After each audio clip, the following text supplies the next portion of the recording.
Happy hump day, everybody. Hope everyone had a happy and productive Wednesday. I apologize for anybody that is watching this video and saying, damn, he's shiny. But there are some people that say that they're going to run out of the door when the day is done. And then there are those like me who actually run out the door when the day is done. Okay? Now, still working on these YouTube videos. I haven't really had a chance to check out the news lately or anything that's been recent, but within regards to what I've been seeing on my Facebook wall and stuff like that, I know everybody's still talking a lot about the whole Trayvon Martin case and George Zimmerman. It's hard to believe that there's really even a federal case out of this. For my money, it's open and shut. Certain cases and certain charges shouldn't go to trial. I think it's a waste of taxpayer money and resources. I think it's a waste of time. I was talking to someone, actually when this first happened, and they were telling me, well, he was attacked and he felt threatened and things of that nature. Where I'm from, you don't go mess around following people. Especially, and see, what bothers me the most about the subject at hand is that, he was on the phone with I think it was a 911 dispatcher. I still don't have all the facts, okay, so bear with me. But clearly there was someone on the phone telling him, hey, don't pursue, stay where you are, we're going to send the unit, blah, blah, blah. And, this young lady was telling me, well, when he fired, Trayvon was apparently over top of him. Rightfully so. If you're following me, and I don't know who you are or what your intentions may be, I'm going to whoop your ass. It's nothing to discuss. And I'm not going to go too deep into detail, but I've gotten into physical confrontations with other individuals over far less. So, for anybody to really come to Zimmerman's defense, I'm not going to call you any kind of names or disrespect you or anything like that. But, one has to question where your head is, because to me it's open and shut. And, to a degree, it gets to a point where it's not even about race for my money, because Zimmerman is, I believe he's half Latino, right? A lot of people may not like this particular statement that I'm about to make, but Latinos are far closer to black people than they'll ever be to white folks. When you really think about it, when you take a deep look at it, especially for my money, because I love Latinas and I have a few Latino friends. But in any event, I just think it's a bunch of bullshit, because that little boy lost his life. I mean, he was a teenager, and teenagers do things they don't have no business. I know I was there. I've made a lot of mistakes. I was one of those cats, growing up that, I don't think anyone would have had a problem with me being gone if I was in Trayvon's spot, because to a degree I was somewhat of a bad seed, real hostile and things of that nature. But the kid didn't have any weapons. The iced tea can, it was full. He could have used that as a weapon, but still, mind your business. That's something that it's a big part of. I don't believe it to be just a big part of African American culture, but I think we put the biggest emphasis on it. When you think of the whole stop snitching movement and all that nonsense, when you think about it, even folks from back in the day, all the old heads used to say, stay in your corner, mind your business, tend to yours. You stay out of trouble that way. You find that a lot of people won't mess with you if you don't mess with them. And what the whole purpose of this video is really for me to express, it's so far past disgust with our legal system. It's more of just the fact that I'm baffled at how things can work out and how it seems to protect all the wrong people. Prime example is that young lady. I watched all of her, all the trial footage almost of her. Jodi Arias, the young lady that straight butchered her boyfriend or lover or whatever he was, the poor fella. But I was telling the guy at work earlier about the whole case because he didn't pay any attention. But I think it was 27 stab wounds. His throat was slit from ear to ear, and a gunshot to the face.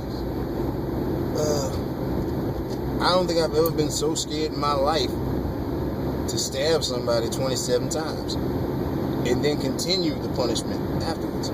Think about it, 27 stabs to a human body. You might get a good 6. Let's round it off. You get a good 10 shots off or stabs. You get those off, your arm's going to start getting tired. You got to take a couple deep breaths. That means you go back, right? So they made a case out of that for self-defense and battered women. And for the record, I'm not going to sit here and say that that's not a huge problem in our country, because it is. It's really a huge issue all over the world. Places like Saudi Arabia, the stuff that goes on here is, full play in comparisons to third world countries and international territory. But they made a case out of this. There's really nothing to make a case out of. When you think of women that have been severely traumatized and dogged and attacked and just done horribly wrong. For an example, Tina Turner. If you've ever seen that movie, What's Love Got to Do with It? You know what I'm getting at. And if you haven't, shame on you. It's a really good movie. You should check it out. But in any event, through all that her husband had put her through, she didn't stab him 27 times. And they made a federal case out of this. Again, wasting taxpayer money, wasting time, wasting resources that you could possibly be using to prove an innocent man or woman to be free of any charges that may be held against him at the time. It's a waste of time.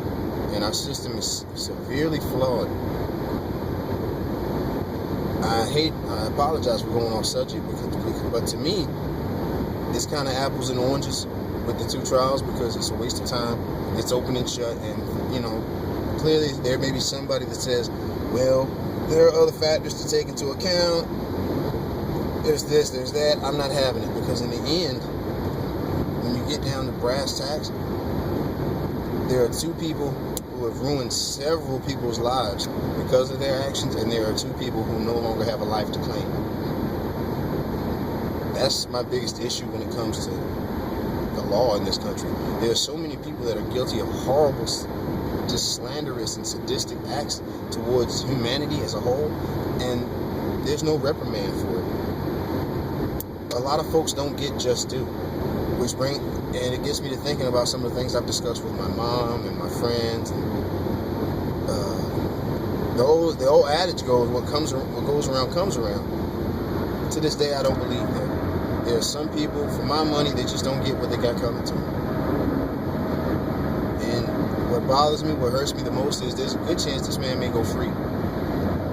And Lord knows, I've been in instances where I've wanted to do some severe damage or some harm to somebody who I felt was worthy or had it coming to him. And one of the main things, amongst many, that stopped me was knowing that the legal system would not be on my side. Because whether or not a person deserves to die, whether or not they deserve to get an ass whooping, it's really not for me to choose. It's not for anyone to choose. And so it's really upsetting to know, I like to think that I'm a hard-working man. I stay to myself. I try to mind my own business. I try to more or less get out in the world and share my philosophy of love and peace with everyone I encounter.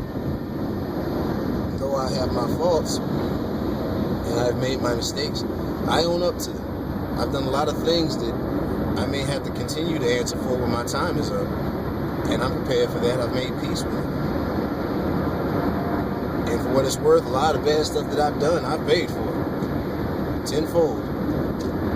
But it sucks because I don't think Trayvon's family is going to get the justice they deserve. Not to say that they, even if, let's say for sake of argument, Zimmerman was found guilty, wouldn't matter. Because you don't get your son back. And it's just horrible. No parent should ever have to outlive their child. Our minds are incredibly powerful. And when you're left alone with your thoughts and your memories, when his parents walk past his room and hear his voice, see his smile, what can you give them to satiate them? What can you give them to ease their pain or to bring them closure? There's really nothing. And I really feel bad for his family. I feel bad for him because I was a teenager. I made mistakes. There were times that I looked like a character of ill repute. Excuse me. It's not fair. And for those of you that may see this and say, hey, well, life's not fair, I understand that. But it bothers me that children, because that's all it was, are subjugated to the evils of our world. When you look at patrol cars for patrolmen, for policemen, excuse me, it always says majority of the time on the side of the car to protect and serve. But if you think about it, they're protecting their interest in serving you up an ass whooping, whether it be physical, verbal, psychological, across the board. There is no such thing as justice. I don't think there ever really was. And what bothers me about that is this world of ours really is beautiful. And it can be so much more beautiful if we allow it to be. If we're willing to take the necessary steps to progress as people, as a species, because as time progresses, we're slowly turning into savages. If you don't believe me, watch the news. We live in a society where people pretty much do what they want to do when they want to do it. There's no fear anymore. Fear is necessary. And I'm starting to ramble, I'm going off subject, but I just really feel bad for that family. And I also feel bad for Zimmerman's family as well, because for what it's worth, they may know him as a totally different individual from what we know. They might not see a horrible, excuse-for human being. They might not see a monster or a child killer. They might just see someone they love and respect. So, I really do hope that he's brought to justice, because he has the answer for what he's done. He has the answer to Trayvon Martin's family. He has the answer to his own family, because I know it will break my mother's heart. Not only if I took the life of another human being that wasn't trying to take mine, but if it was a child. Because his life hadn't even begun yet, and now it's over.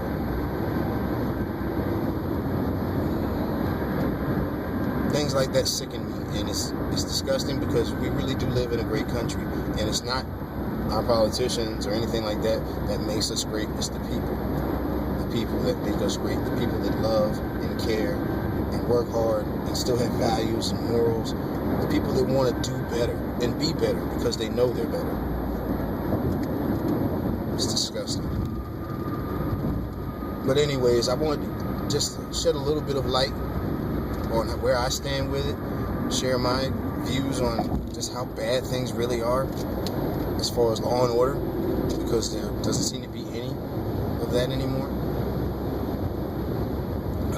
Again, if you have any comments, any questions, if you think what I've said is wrong, and for whatever reason you may have a defense for George Zimmerman, feel free to give me a shout.